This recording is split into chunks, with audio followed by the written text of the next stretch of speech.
What is going on, everybody? We have been hinting at this for a while, but now it's time to dive into the way too early big board by Troy. I'm going to dive into the top 15 prospects, in my opinion, that are coming out into the 2023 draft for the NBA. Obviously, none of them have really officially declared yet, outside of some of the already professional athletes or young men that are going to be available to draft in this draft board. But some of the college guys that I like so far. So without further ado, let's just dive right in at the consensus number one man on probably everybody's big board, Victor Wembanyama. I'm going to move myself real quick. So Victor Wembanyama, man, 7'3", can do it all. Whenever I was, you know, planning to do this, I was really trying to find like a weakness, something to point out about him. And to be completely honest, I couldn't find anything. He could score at all three levels insanely well. The only real knock, if you will, against him would be his body. But he's still built better than a guy like Chet. Like Chet is so thin. Victor is built a little bit better than Chet. May not be the defender that Chet is, but offensively, he's on a completely different level than almost the entire board. And I say almost because number two is Scoot Henderson. I call him Scooter, but he is my number two player out in this year's class. You saw them go head to head before, but in terms of Scooter, he's a 6'4" guard that plays for the Ignite. He's averaged 21.6 assists, 4 rebounds, 47% from three. Okay. Now, limited amount of shots. He's only shooting about 3 a game. So really not a large sample size, but still 48% from the field. He's just a really, really good player. He has a knack for scoring the basketball. He's a really, I don't want to say undersized, but he's not the biggest guy, not the biggest guard. So whenever you scout him or try to pair him against some of these other guards that are coming out of college, like the Casey Wallace's, a few of the other guys, Cavante Green, that we're going to get into later. I kind of give the edge to them in terms of a physical matchup, but when it's just playing ball, Scoot Henderson, top of the board, my number two man. Again, a kid that I don't really think has a weakness to his game outside of maybe if he was 6'4", 6'5", he'd be on a completely different level, maybe be potentially head to head with Victor for the number one guy in this class. But 6'2", probably his only weakness is something he really can't control. So that's not the bad thing there. So my number three prospect is probably a guy that most people haven't heard of. His name is Amin Thompson. Uh, Amin Thompson, man, 6'7" wing, as you can see there. They have him listed as a point guard on Fanspo, and I disagree with that. I don't think he's much of a point guard, but nonetheless, he's averaging 14 points, 6.5 rebounds, 3.8 assists, 2.5 steals, 1.5 blocks, 53% from the field. I'm pretty sure he's on the overtime elite. So, not much that we can dig from with the overtime elite. I don't think they played too many games. And I put in my notes here, it stinks that he's not in college because he really is a freak. You'll see along this top 15 that for a lot of these guys, they're kind of freakish in a good way. They're long, they're athletic, they play above the rim. And Amin Thompson's right up there. He plays above the rim. He's freaky athletic. He's long. He can do literally everything. But again, limited action. And really his weakness is the three ball. He's extremely athletic. So he's a guy, man, that could be the best pro to come out of this class just because of his athleticism. He has that long body. He's built better, I would say, than Scoot. So he has, the best chance in terms of in those two to maybe be a better pro. But that's a debate for another day. But Amin Thompson, unbelievable prospect. At number four, I'm going to go with a guy that a lot of people probably have heard of, and that's Casey Wallace out of Kentucky. He's a smaller guard as well, about 6'4", 6'3", a physical-minded guard. He can guard probably close to all five positions, but I would probably strongly say 4 out of the 5 positions on the floor. Probably don't want him match up with a big, but has a pretty stroke. He's long. He has a knack for the ball. Like he just has that nose for the ball, averaging just over 2 steals a game. 44% from three, 10 points, 4 rebounds, 4 assists. He's a 3 level scorer. He really just gets the job done for you and will be a really, really good pro. At number 5, I have my sneaky prospect of the class, Kyle Filipowski, out of Duke. If you have watched a Duke game this year, I am drawn to him whenever I watch Duke. I was watching them earlier on in the year in the Championship Classic, and I was just drawn to Kyle Filipowski. You look at his numbers, he's obviously a 7 footer, but he's averaging 14 and a half points, right at about 15 points, 10 rebounds, 43% from the field, 33% from three, 1.5 steals. And I made sure to put in my notes high ceiling, right? He has that high ceiling, but he also has a solid floor.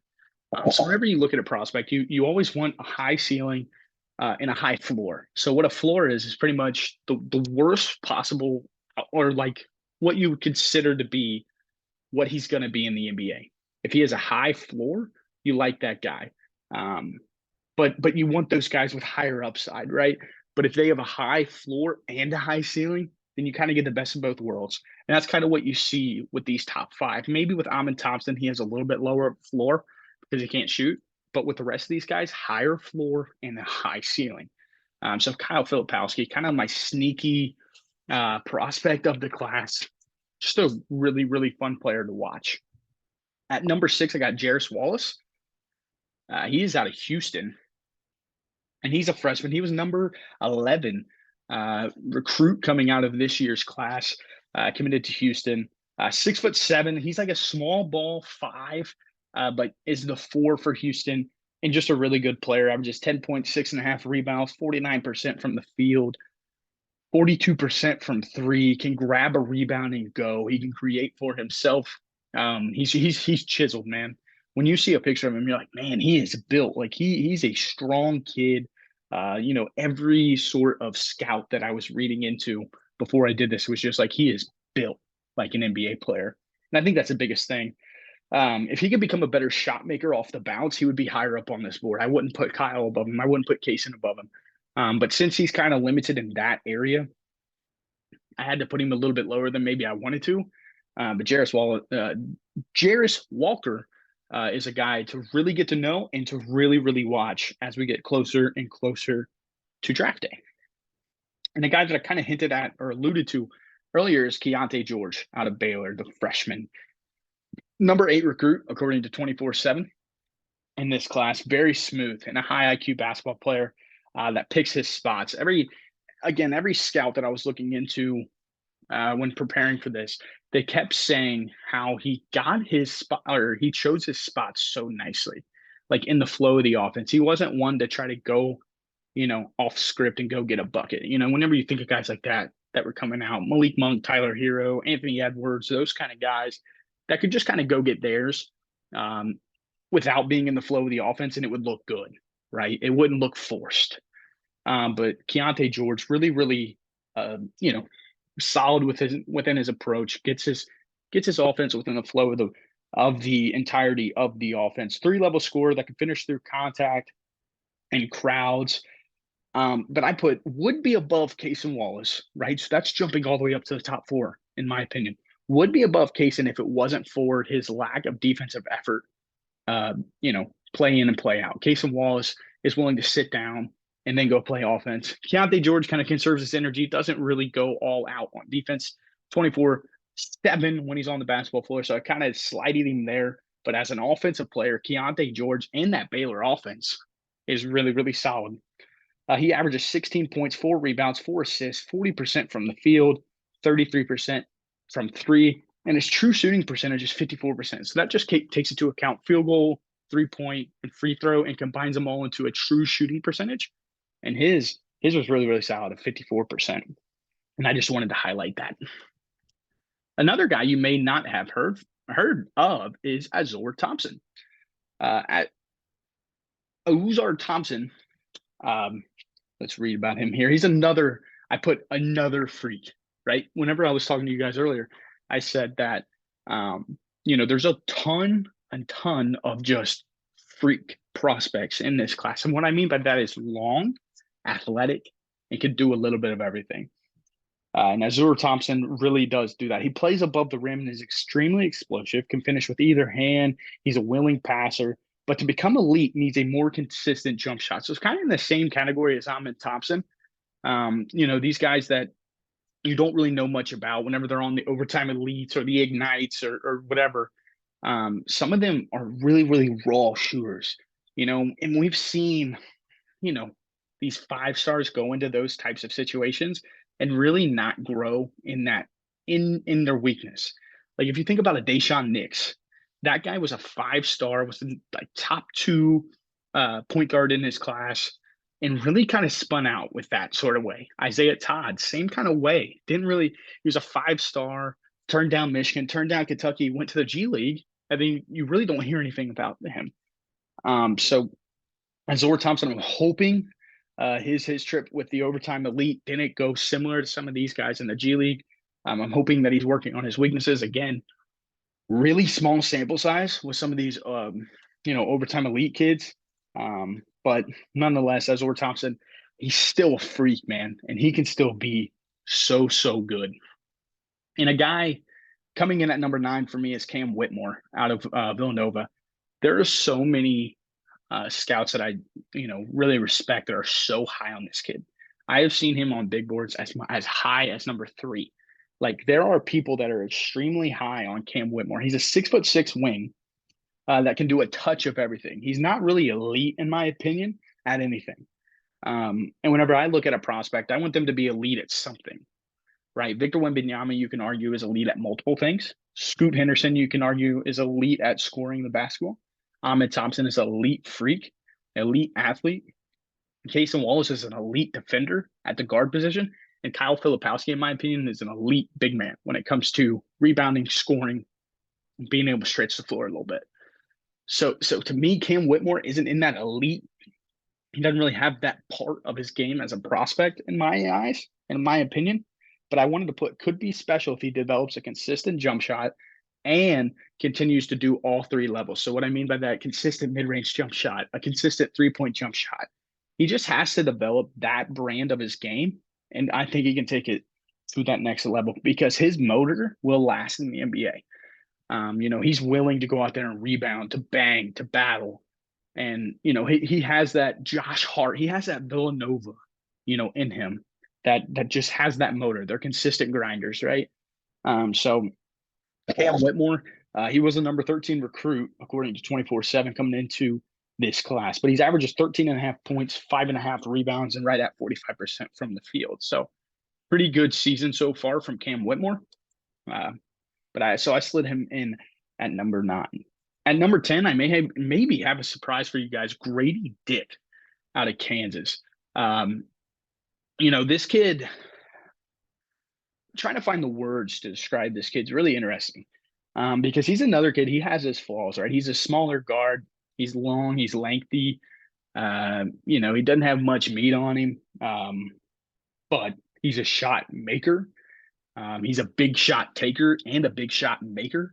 He's not scared of any moment. And whenever I watch him, there comes a time, in my opinion, where you have to kind of wow me. When something has to catch my eye about a prospect. Keontae George has that where I'm kind of just like drawn to him. Kyle Filipowski has that. Jarris Wallace has that. Cason Wallace has that. A guy I'm not even going to talk about in this top 15, 2 guys for you, Chris Livingston and Dariq Whitehead. They just have something that I'm drawn to. And Grady Dick has that. Whenever I look at his numbers, again, 15 and a half points, 5 rebounds, 50% from the floor, and then 49% from 3. And all those threes are not wide open. He's had to take big shots for Kansas. I feel like every time I watch one of their close games, he's in the center of the big moments, the big shots. And I just love him, man. He's not scared. He never backs down. Great player. Was a number 22 recruit coming into the class. So not much of a surprise there. But being in my top 10 of my big board may be a surprise to some of you watching this. All right, let's see. And so at number 11, I have Anthony Black. Anthony Black is considered a point guard, actually. He's a 6'7" point guard out of Arkansas. He's got really good skill. And again, I put not elite really at the offensive end. He's not really elite. But what I love about him as a prospect is he can really play the one through the four, right? He is like super flexible with what you can do with him. He averages 13 points, 5 rebounds, 4 assists, 53% from the floor, 39.3% from three. So even though like his jump shot hasn't been there consistently, he hasn't taken a lot. It's not a huge sample size, but almost 40%. Now, my kicker here is he averages about 3 turnovers a game, which, is a kicker for a guy that's a guard. But again, in my opinion, he can play that three. And if you really, really need him to, he can probably spread out to the floor. Like he can really guard four positions. He's really flexible in terms of his position. And I love in this new positionless era, guys like him, right? You don't have to just slide him into the one. He can only play one or two positions. He has flexibility across the board. That's why I give him the edge over the remaining players here. Anthony Black slides in here. A guy that could be as high uh, as anybody here. Let's see if I can find him. Is Gregory Jackson the second. They call him GG Jackson. That's what I was going to type in originally. He was a top 6 recruit coming out. He committed to South Carolina. GG Jackson. He's an elite prospect, right? Just super elite, long. But in my opinion, he can be a tad trigger happy as a 4 or a 5. He's not very efficient from the floor. 42% from the field. 17 points, 7 rebounds. So pretty solid numbers there. But again, he shot the ball a lot. He's about 6 for 17, like right around on the year. But 36% from three. And in my opinion, not much of a defensive anchor. And I kind of like that whenever I'm looking for a 4 or a 5. I like them to hold down the paint for me a little bit. But again, 6'9", 215 pounds, an elite prospect, like elite prospect. If he starts to slip a little bit into like the 13, 14, 15 range, which is where I think he probably will slide, that could be a steal. Like that could be Michael Porter Jr. falling to the Nuggets. That could be, potentially one day Patrick Baldwin falling to the Warriors. So Gregory Jackson at 12.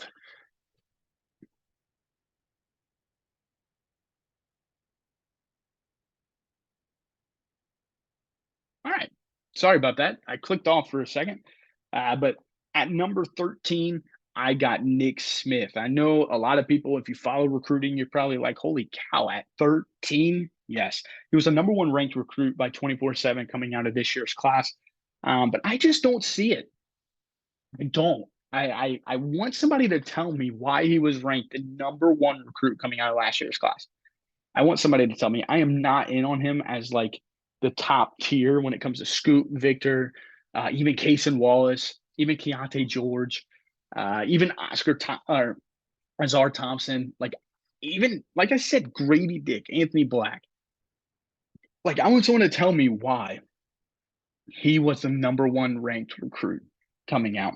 6'5" guard that has averaged 13 points, 1 rebound, 2 assists, 38% from the floor, 30% from three. And I wanted to put in here a little bit upsetting, right? Like whenever you think of number one ranked recruit coming out, typically whenever they come out to college, especially a team like Arkansas that is really, really young, they got a lot of dudes that are like 5 stars. It's one of their better recruiting classes ever. You kind of want him to kind of take the reins and roll. But I just don't see it. I just don't see it. But he has some upside, obviously. He was ranked the number one recruit for a reason. So you have to kind of respect that. That's why I put him at 13, especially this early. It can be hard to judge somebody based on the small sample size that we are right now. But at number 13 goes Nick Smith. At number 14, as I continue to dive deeper into this class, this guy kind of surprised me. Brandon Miller out of Alabama. Brandon Miller, 6'9" wing that can do a little bit of everything. He's a little thin and just 200 pounds, which is like the big knock against him. But dude, you look at his numbers and the skills are there. He averaged 20 points, 8 rebounds, 2 assists, 41.5% from the field, 45% from three. He's a solid defender, but has so much room to improve. And every like high school scout that watch him throughout the AAU circuits, watch him in high school, they kept saying how great of a touch he had. in his shot. And you're starting to see that come out in college because they were concerned how his shot would translate. But he has the touch, he has the feel, and he's twitchy. And one thing that kept sticking out was his body control. He has such elite body control for a guy that's 6'8", 200 pounds, right? You would think that some of those guys would be awkward, still trying to grow into their body. But Brandon Miller has such control over himself, control over his body. And as a prospect, to me, he could fly up my board. Um, I'm not going to sit here and be like I'm an elite scout, but Brandon Miller has everything you want in a 3-and-D wing in terms of 6'8", long, athletic, can shoot. Kind of in Alabama, it kind of reminds you of like a Herb Jones. Herb Jones was able. He obviously wasn't like a stick, like a slinky, but that type of player mold for Alabama has worked in the past, right? So Brandon Miller kind of under that same coaching tree, you might be able to see some similar development from Brandon Miller. And that would be huge for him, not only at Alabama, but for the long haul of his future NBA career. And maybe a surprise here. I'm going to go with Jalen Wilson. He's in his 4th year at Kansas. So this is my first non-freshman or non like overtime elite Ignite or obviously Victor Wembanyama. So I'm going to go with a college kid that's been there for a few years, Jalen Wilson. Jalen Wilson plays on Kansas, obviously, as you can see. And to me, has literally the makeup to be a 3-and-D wing for a really, really long time in the NBA. He's a willing rebounder. He can space the floor. He averages 21 points, right around 9.5 rebounds, 3 assists, 40% from the field, 35% from three. And I made sure to put in this, could have a really long NBA career. This is the type of dude that I love in these classes. It reminds me of like Chris Duarte, those types of prospects that I've stumbled across in the past where I'm like, they could really be something in the NBA for like a long time. Some of these guys come in and they kind of take the league by storm. Jalen Wilson isn't going to do that, but he's going to be such a consistent part of wherever he goes, that you can really be like, man, he's going to carve out a really good career in the NBA. And I just love him as a prospect. All right, well, thank you guys so much for watching. I hope you enjoyed. As always, like, comment, and subscribe if you haven't already. And tell me, who am I missing? Because I know we only dove into the top 15. Hopefully soon we'll get Fred on here. We'll get Caleb on here, and we can really start tossing and turning about some of these college kids, about some of these prospects as a whole. But I hope you guys did enjoy. I know I was probably a little hectic, a little all over the place, but just, a lot of information I'm trying to squeeze into a short amount of time. So I thank you guys so much for tuning in and hope you enjoyed. Peace out.